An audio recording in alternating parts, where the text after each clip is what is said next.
Bonjour à tous, je suis ravie de vous retrouver pour un nouvel épisode d'Auto-Légende. Aujourd'hui, nous fêtons les 40 ans de la 205 et à l'occasion, nous allons rencontrer Philippe et cette magnifique Turbo 16. Alors restez bien avec nous parce que ça va être sport. Auto-Légende, ça commence tout de suite.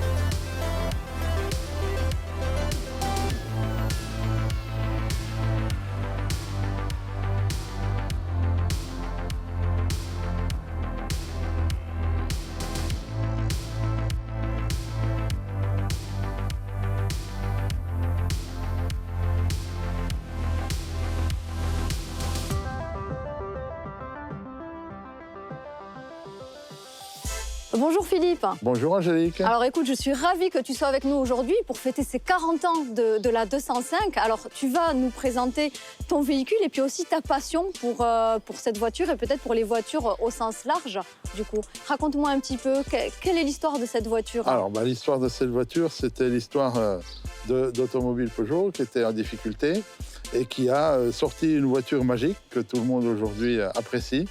Et ils ont extrapolé une version pour la compétition avec le succès qu'on lui a connu et voilà.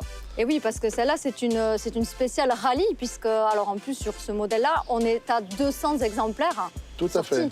C'est ce qui était exigé par les commissaires du championnat du monde des rallyes. Et il fallait fabriquer 200 exemplaires pour pouvoir être homologué et pouvoir faire le championnat du monde de groupe B.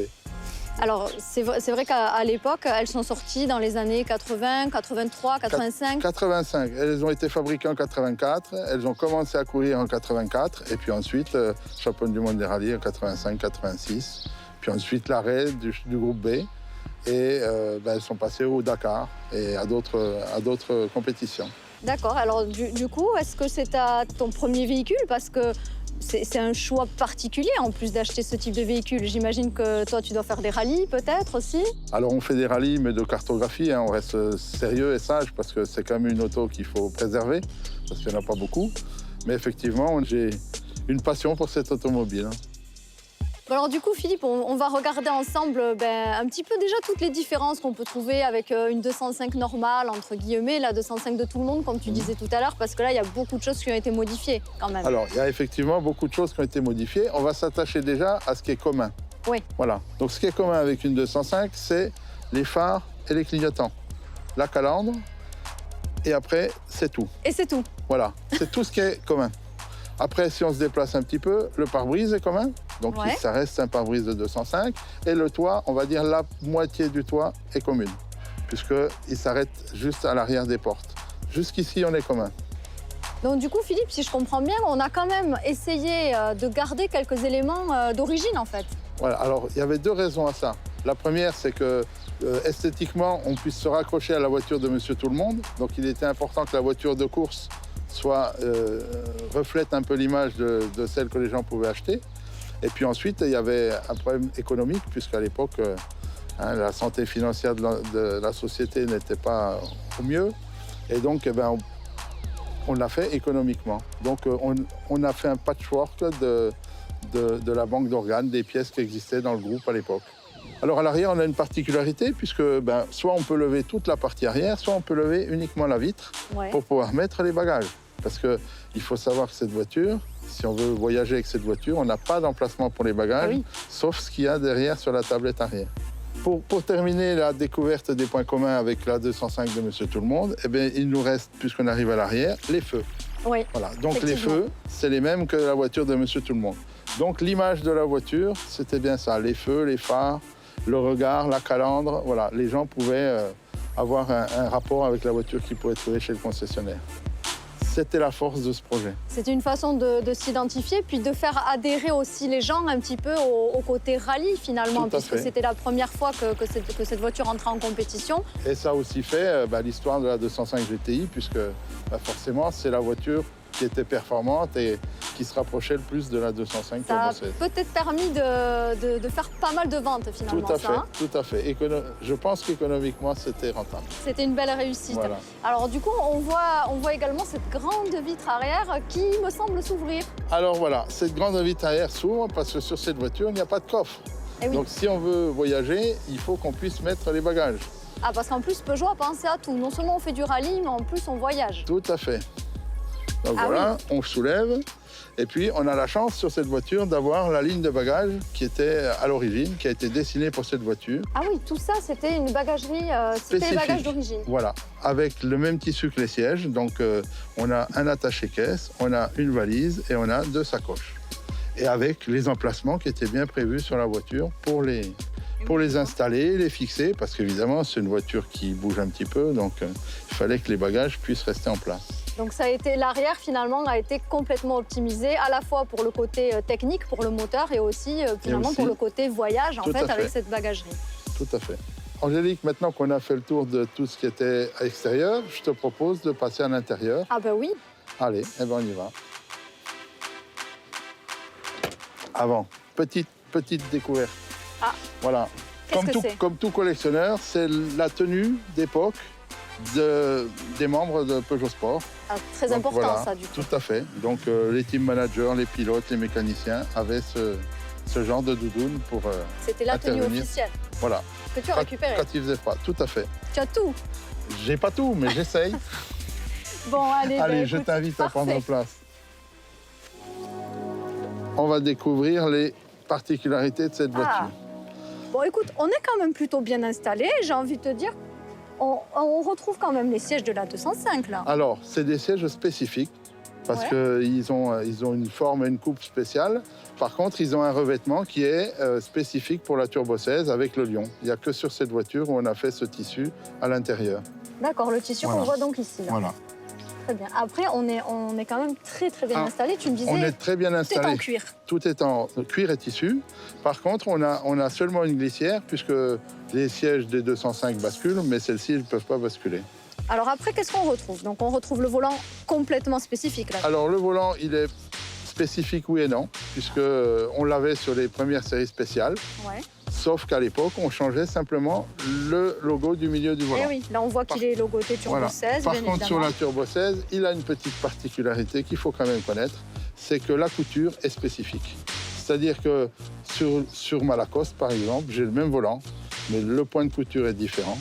C'est ce qui fait la différence entre la T16 et les autres. Mais sinon, si on ne le sait pas, ça ne se voit pas. D'accord, alors après, on a les pare-soleil, Ah, les habillés, pare-soleil, voilà. bien sûr. Les pare-soleil et le rétroviseur sont aussi les mêmes que sur le reste de la gamme. D'accord. Bon, Et après, on a l'avantage d'avoir une vitre séparation, ouais. hein, justement pour éviter que les bagages puissent s'introduire dedans et puis qu'il fasse un peu moins chaud dans l'habitacle. Oui, c'est ce que j'allais dire. En fait, tout est complètement isolé, à la fois pour le moteur aussi, qui Tout à doit fait. énormément chauffer, Puis le bruit, et le bruit. voilà. Parce qu'il faut savoir que le passager est assis juste derrière le moteur. Ah oui, Voilà, le moteur est juste derrière le siège du passager. juste derrière le siège. Voilà. Ouais, donc forcément, ça doit chauffer un petit peu dans le dos. Après, tu me diras, pour l'hiver, c'est pas désagréable. Hein. Tout à fait, mais il y a du chauffage quand même. Hein. Ah. Et oui, parce que du coup, on retrouve quand même des... Bon, on n'a pas trop d'options. C'est vrai qu'on a les vitres électriques, par contre. C'est le seul confort, seule concession au confort, c'est les vitres électriques. Voilà. Mais sinon, il n'y a pas de direction assistée, pas de condamnation centralisée, il n'y a pas toutes ces choses-là. Maintenant, je t'ai réservé une petite surprise. Ah bon? Donc, ben voilà, je vais te la montrer. Déjà, je vais te donner l'autocollant du club. Ah, Comme ça, tu super. sauras retrouver nos informations facilement. Ah, génial. Et puis, je te montre la petite surprise. Je te suis. Allez, on y va. Allez, bah, décidément, une journée pleine de surprises, alors. Hein. C'est à l'arrière. Bon, Angélique, comme je te le disais tout à l'heure, les collectionneurs est toujours à la recherche du petit plus. Et ben, Ah. le petit plus, c'est que cette voiture a été signée personnellement par monsieur Harry Vatanen Ah oui, je vois ça, 2019. en 2019. En tout cas, c'est super. J'imagine que ça doit être une belle fierté pour toi. Tout à fait. Et du coup, Philippe, maintenant que tu as ouvert l'arrière de la voiture, je m'aperçois effectivement que toute la partie technique se trouve ici, ce que tu me disais tout à l'heure. Tout à fait. Le moteur, Angélique, est bien à l'arrière sur cette voiture. Bon, eh bien écoute, en tout cas, tu vas pouvoir parler de tous ces aspects techniques avec notre consultant Freddy, que tu vas retrouver tout de suite. Restez bien avec nous parce que vous allez découvrir toutes les sensations de ce véhicule lors de l'essai. Salut Philippe. Salut Freddy. Alors, enchanté de te connaître et surtout de découvrir cette mythique voiture qui est la 205 Turbo 16. Eh ben, le mot est juste, elle est bien mythique. Tu as raison. Alors, on va commencer par te montrer un petit peu tout ce qui va avec cette auto. bien sûr. Voilà, donc on a ici, ça c'est le catalogue qu'on donnait aux clients qui voulaient acheter la voiture. Oui. Donc avec des planches, avec des explications techniques, des photos, etc. Ensuite, on avait le descriptif technique, donc Oui. Tout ce qui compose la voiture et comment ça fonctionne. Oui. Ensuite, c'est on a vraiment très très bien détaillé, quoi. on a ici la notice d'utilisation, donc c'est ce qu'a tout client dans sa voiture. Oui. Voilà. Et on a la documentation pièces de rechange, voilà, donc avec toutes les pièces qui étaient disponibles à l'époque. Que l'on peut toujours retrouver de nos Non, jours. pratiquement plus, non. Pratiquement plus. On a la documentation technique d'atelier, donc avec toutes les méthodes, le barème des temps, tout ce qu'on avait besoin pour intervenir sur cette auto. Alors Philippe, cette écope, quand on ouvre le capot, la première chose qui est dominante dans son moteur, c'est cette écope. Elle consiste en quoi? Alors, cette écope, elle sert à participer au refroidissement du turbo. Cette voiture est très bien refroidie, puisqu'on a vu tout à l'heure qu'il y avait des écopes sur les côtés. Par contre, son problème, c'est dès qu'on va s'arrêter, la température sous capot va s'élever très rapidement. Donc, pour éviter ça, puisque le turbo est placé juste au-dessus, on a ici un petit ventilateur qui est commandé par une sonde. Et dès qu'on dépasse 78 degrés, on extrait l'air chaud du compartiment moteur pour le sortir à l'extérieur. Ensuite, je vois ce gros radiateur qui est très important et qui a quand même beaucoup de volume. Alors, ce gros radiateur, c'est en fait l'échangeur du turbo, donc l'échangeur RR, qui permet de diminuer la température d'air admission pour ensuite avoir un turbo. Rentrer de l'air frais dans le turbo. Tout à fait. Alors, Tout à cet fait. air frais qui est pris sur l'aile Il est pris de sur la le voiture. côté. Voilà. C'est pour ça qu'il y a quand même des ailes imposantes. Il y a des grosses écopes. Voilà, et des grosses écopes aussi, et aussi parce qu'il y a un train large. Tout à fait. D'accord. Alors Philippe, une question. Quel est ce boîtier que je vois marqué là-bas, Bosch? Alors, ce boîtier Bosch, Freddy, c'est l'injection. C'est une injection mécanique, K-Getronic de chez Bosch. Donc ça a été choisi, c'était l'injection qui était la plus développée à l'époque. C'est ce qu'on avait sur la 604, V6 par exemple. Et cette injection, elle a été choisie par rapport à sa fiabilité. Voilà. Donc il n'y a rien d'électronique. La seule partie électronique sur cette auto, c'est l'allumage. D'accord. Alors, L'injection- juste pour nos téléspectateurs, c'est quoi la différence entre l'injection mécanique et électronique? Électronique, il y a un calculateur. Là, il n'y a pas de Il n'y calculateur. a pas de calculateur, c'est Donc tout là, c'est mécanique. uniquement avec des pressions et voilà, des pressions d'essence, des pressions d'air, des températures et tout est Donc mécanique. plus facile aussi à intervenir dessus, non? Je pense. Et surtout plus fiable. Plus fiable. Voilà. D'accord. Alors ensuite, ce que j'aimerais aussi, c'est qu'on voie l'avant du véhicule avec le radiateur et tout le reste sur le véhicule. Alors, ce capot, c'est quoi cette grosse grille? Ah, c'est quoi cette grosse grille? Alors, ce capot, déjà, il s'ouvre comme les autres 205 et cette grosse grille va participer au refroidissement de la voiture. Parce que le radiateur, il est devant, mais il faut quand même qu'il y ait une circulation d'air qui soit importante. D'accord. Voilà. Donc, ça permet de laisser échapper l'air traverse le radiateur. Et ressort instantanément. Tout à fait. Allez, on ouvre le capot. Voilà. D'accord, donc très très peu de place, une roue de secours. Ça, c'est le... Alors, ça, c'est l'entrée du réservoir carburant. Quand on fait le plein d'essence, on ouvre le capot, on ouvre le bouchon. il c'est se là fait qu'on par l'avant. Et c'est là donc, qu'on fait le ensuite, nous avons les deux réservoirs d'essence qui sont sous les fauteuils, sous les sièges. sous Voilà. les sièges, Tout à fait. qui se remplissent. Tout à Donc fait. l'ouverture se fait C'est ça. par ici. Alors, il y a même un troisième réservoir. Qui Parce se que, trouve à côté des deux autres. Parce que la pompe à essence, elle n'est pas dans l'un ou dans l'autre. Parce que sinon, on voudrait déjauger. Donc, il y a deux réservoirs qui sont reliés dans un petit réservoir de 5 litres, dans lequel est la pompe à essence pour alimenter le moteur. pour être sûr de ne pas être en manque d'essence. Exactement. Très bien. Philippe, une question. Pourquoi peinture 1688? Alors, Freddy, 1688, c'est le code de la peinture. Si on a besoin de refaire la peinture d'un élément, une porte, une aile, eh bien, avec cette référence, on va retrouver la teinte exacte de la peinture et on va pouvoir refabriquer Très bien. la même Alors, teinte. il me semble aussi qu'elle n'existe que en ce coloris.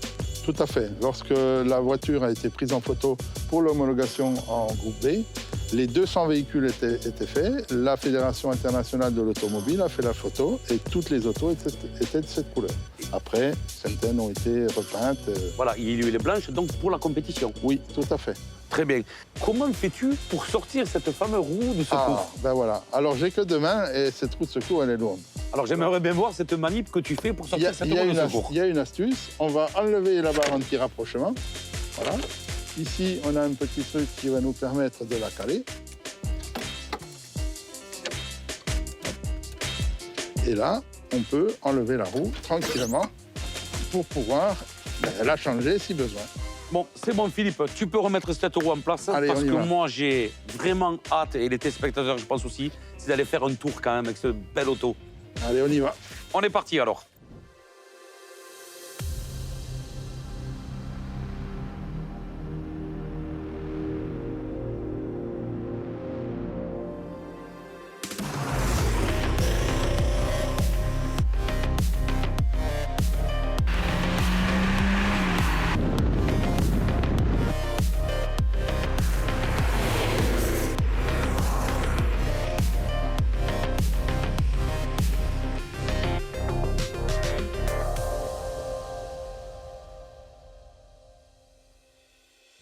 Bon, ça y est, Philippe, nous y voilà. Alors déjà, je commence par te dire merci de m'accueillir dans cette mythique et fantastique auto que j'en rêve depuis tout petit et tu veux faire réaliser mon rêve. Bah écoute, j'avais le même rêve et tu vois, les rêves sont possibles. C'est ce que je me suis toujours dit. C'est vraiment une auto... oh, je savoure le premier instant de roulage, les premiers tours de roue, je le savoure. Cette montée en régime, c'est fantastique. 3005, 4000, 4005. Waouh, waouh. Ouais, on sent quand même qu'il y a des chevaux. Et il n'y en a que 200. Il n'y en a que 200, voilà. Donc imaginons les autres versions. Qui était avec combien de chevaux?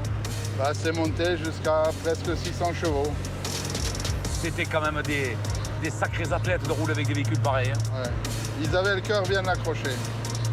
Enfin, tu es là-dedans, tu ne peux pas regarder la route.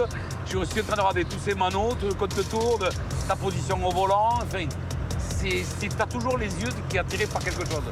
Alors, première question qui me saute aux yeux, c'est quoi cette planche de bord?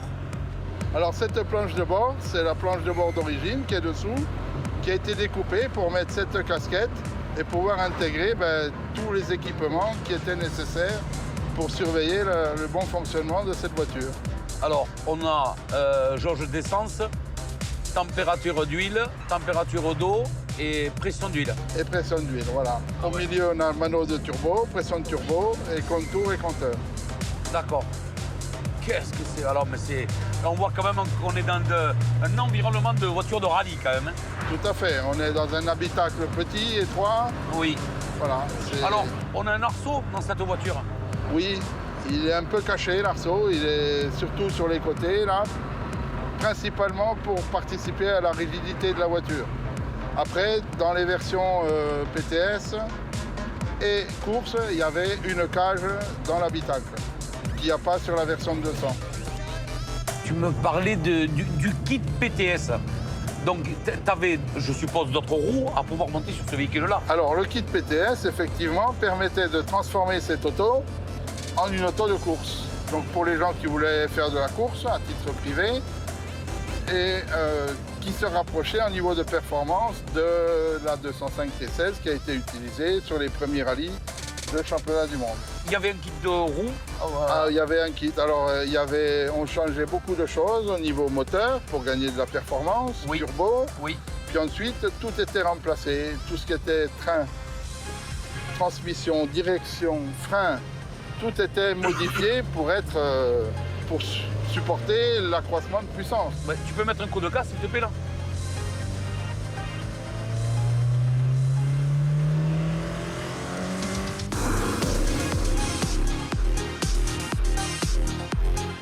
Oh là là là là là là!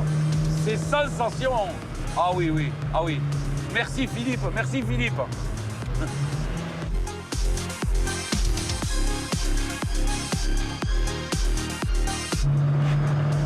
Ah ouais. Là, nous sommes dans les virages. Wow, wow, wow, wow. La sécurité d'abord. Oui, mais pourtant, on n'est pas très vite. Hein. C'est le maître mot de M. Harry Vatanen. La sécurité d'abord. Il a bien raison. Bon, en fait, on sent quand même que c'est une auto qui est très sûre aussi. Hein. Par exemple, on peut changer les roues. Et elles ont quoi de différence, les roues, par rapport à celles-ci? Ah ben, elles sont plus larges. Ah, beaucoup plus larges. Eh oui, ça permettait de monter des pneus slick, ça permettait de monter d'autres types de montes pneumatiques pour faire face aux besoins de la course, quoi. Après, on sent bien qu'on est dans une voiture de course, mais elle est quand même agréable, je trouve. Et je trouve qu'elle est confortable, on va dire. Elle est confortable à conduire, voilà, elle n'est pas fatigante à conduire. Mais même moi qui suis à côté, je veux dire, je ne subis pas au niveau des suspensions, je veux dire, de se faire tabasser par les suspensions, des choses comme ça. Elle est quand même chouette, hein. Oh là là, ce moteur! Ah, j'adore.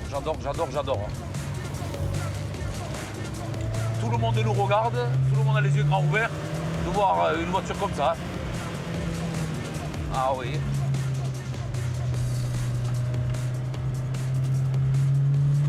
Oh là là là là là. Waouh! On n'est qu'à 80 à l'heure, mais ouf!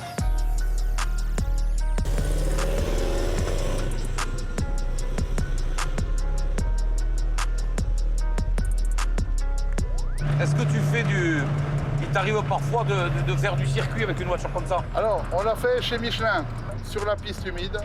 Donc c'est une piste qu'ils arrosent. Oui. Pour que on puisse prendre en main notre auto. Et là, pas de problème de sécurité, beaucoup de glisse. Et donc là, on a pu faire des têtes à queue à foison. Parce que Ah oui, quand même. On y a tous eu droit. Tout est en sécurité. Tout à fait, tout en sécurité. Et ça, c'est important parce que avec une auto comme ça, il faut savoir jusqu'où on peut aller et Oui. les limites à pas dépasser. Alors, est-ce que ton épouse te suit? Oui, mon Elle épouse me partage. suit. Elle partage, voilà. Elle est très souvent avec moi. Alors, une petite anecdote pour ta petite femme. Tu me disais quand même qu'elle arrivait à dormir à côté de toi dans cette voiture. Oui, parce qu'elle est tranquille, elle est en sécurité, elle connaît les performances de l'auto, mes Philippe, compétences, voilà. on ne dort pas dans une voiture comme ça. Eh ben On si. savure tous les instants, on les savoure. Oui, Freddy. Mais regarde, il n'y a pas d'autoradio dans cette voiture. Oui. C'est un choix. Ouais, elle a été livrée comme ça d'origine et elle reste comme ça. On en a pas L'autoradio, il est derrière. Et exactement. Alors tu me disais qu'Harry Vatanen avait roulé avec cette voiture. On a roulé ensemble, oui, mais on a fait de la balade, hein, De juste la balade. Lui au volant. quand il a profité de me signer la voiture. Et alors j'ai remarqué aussi, en parlant de signature, j'ai remarqué que tu parlais de la doudoune quand ils avaient froid, dans la doudoune officielle de Polo Talbot Sport. Et j'ai vu qu'elle était elle aussi dédicacée. Tout à fait. Il m'a fait la gentillesse de me la dédicacer également. C'est vraiment ouais, une gentille personne et on lui fait un petit clin d'œil aussi. En Salut même temps, Harry, merci. Salut Harry. Le soleil, bien évidemment, on l'a. Donc on met la main dans cette montée où il y a les virages. Un super moment. Je profite aussi pour te dire merci. Comment je peux te dire merci de m'avoir fait partager un moment aussi fantastique, délicieux. Il y a tout. Il y a le soleil, il y a les virages, il y a la campagne, il y a une belle personne qui me tourne bien le volant. Il y a tout. Les freins, les suspensions, le bruit, l'odeur. Ne pas oublier cette odeur. C'est juste waouh. Bienvenue dans les années 80.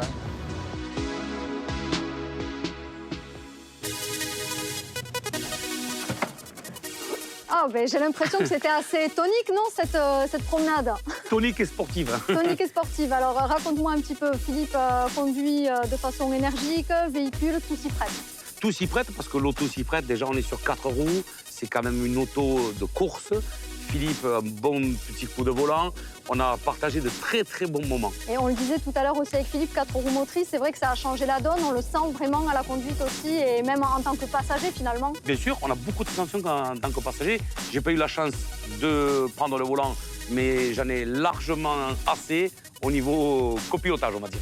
Et alors, du coup, toi qui connais bien ces voitures, tu en as déjà vu, tu es déjà monté à l'intérieur ou c'est vraiment la première fois que tu montes dans cette voiture-là? Ben, je la découvre comme vous. La première fois que je l'avais vue, c'était donc celle-ci, d'après ce que m'a dit Philippe, dans une concession Peugeot. Et c'était vraiment ce véhicule. Et là, j'ai eu beaucoup de chance de monter avec et d'aller faire un tour, partager un moment avec Philippe. Et toi, Philippe, du coup, tu as pu faire découvrir un petit peu tous les aspects techniques aussi. Et au niveau de la conduite, finalement, très vite, mais tu n'étais jamais monté à l'intérieur. Tout à fait, Angélique. Toujours dans le respect des règles du code de la route, parce qu'on est sur route ouverte et on doit respecter le code de la route.